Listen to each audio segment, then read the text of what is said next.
Yang kita tunggu yang dari Solo. Oke, yang wali kota. Wali kota. Tetapi bahwa UGM mengatakan ijazah Pak Jokowi asli, lalu kemudian sempat berkuliah di UGM, Mas Roy belum secara yakin membantah itu.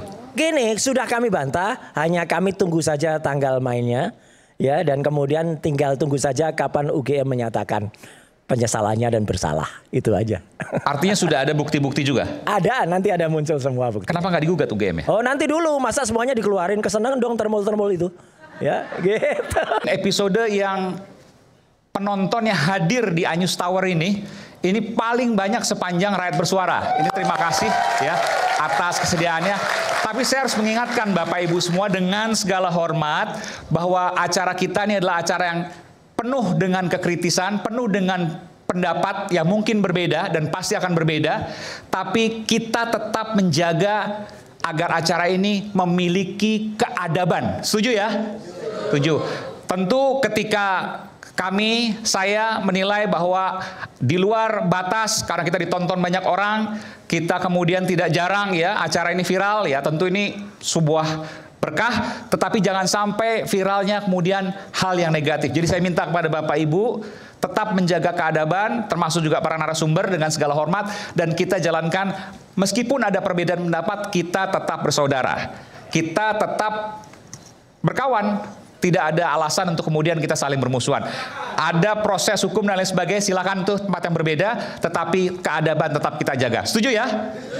Sekali lagi setuju ya? Ini ada ratusan orang, mungkin tidak hanya di bawah tapi sampai di atas. Oke, kita berikan tepuk tangan. Baik. Saya sekarang ke Mas Roy Suryo dulu. Mas Roy, ini terkait judul sebenarnya. Ya. Desakan Roy Suryo CS ya, ada Dr. Tifa, ada Bang Rismon, ada Bung Faisal, siapa TPU? Ahmad Kosinuddin. Bukan. Oh, Rizal Fadila, oke.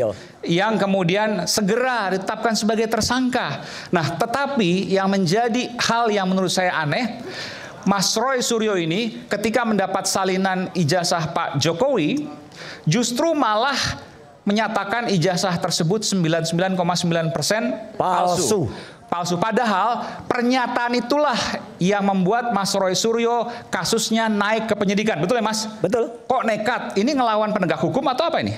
Bukan ngelawan penegak hukum, inilah kemenangan rakyat. Maksudnya? Iya, di tangan saya.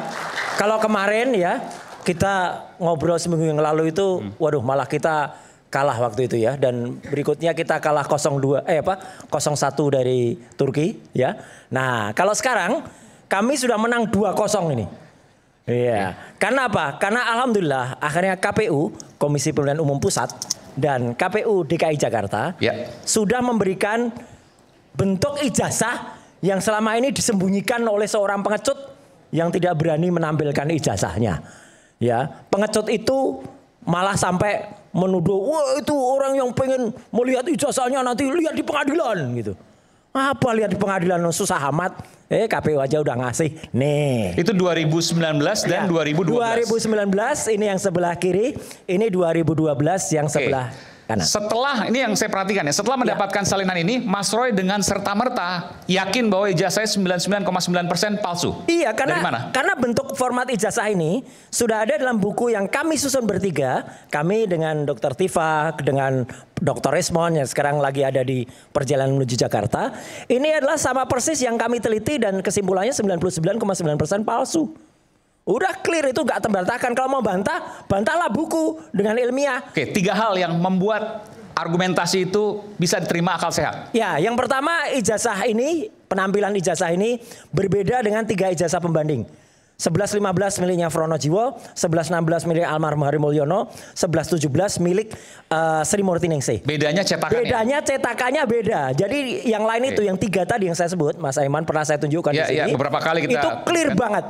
Jelas banget, A-nya rapi masuk ke dalam. Ini A-nya mencotot keluar. Ya, keluar. 1. Yang kedua, ini pas fotonya itu di atas cap. Mana ada orang pas foto kok kemudian di atas cap. Sebentar, itu kan fotokopi, bisa dicek bahwa itu di atas cap. Kami sudah meriksa yang lebih bagus. Maksudnya? Kami sudah meriksa tapi yang berwarna. juga kan? Enggak, yang kami periksa yang enggak hanya si Dian Sandi yang itu sama. Oh, Oke, ternyata sama maka dari situ. Yang kami periksa yang diposting oleh Bareskrim tanggal 22 Mei. Ya. Kami periksa dengan teknik namanya luminance gradient.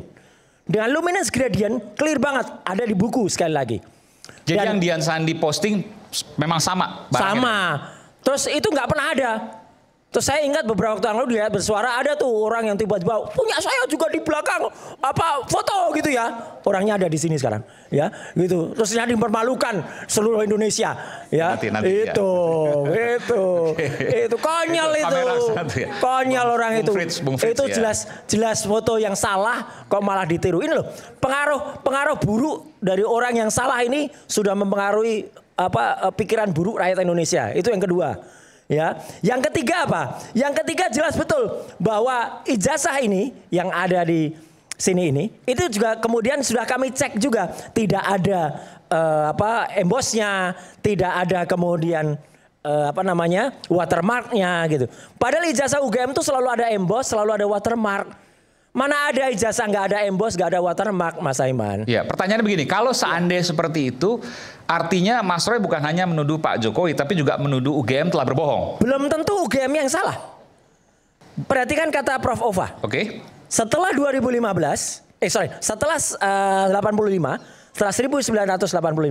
kami tidak bertanggung jawab lagi terhadap penggunaan ijazah itu. Ingat nggak, Mas Aiman?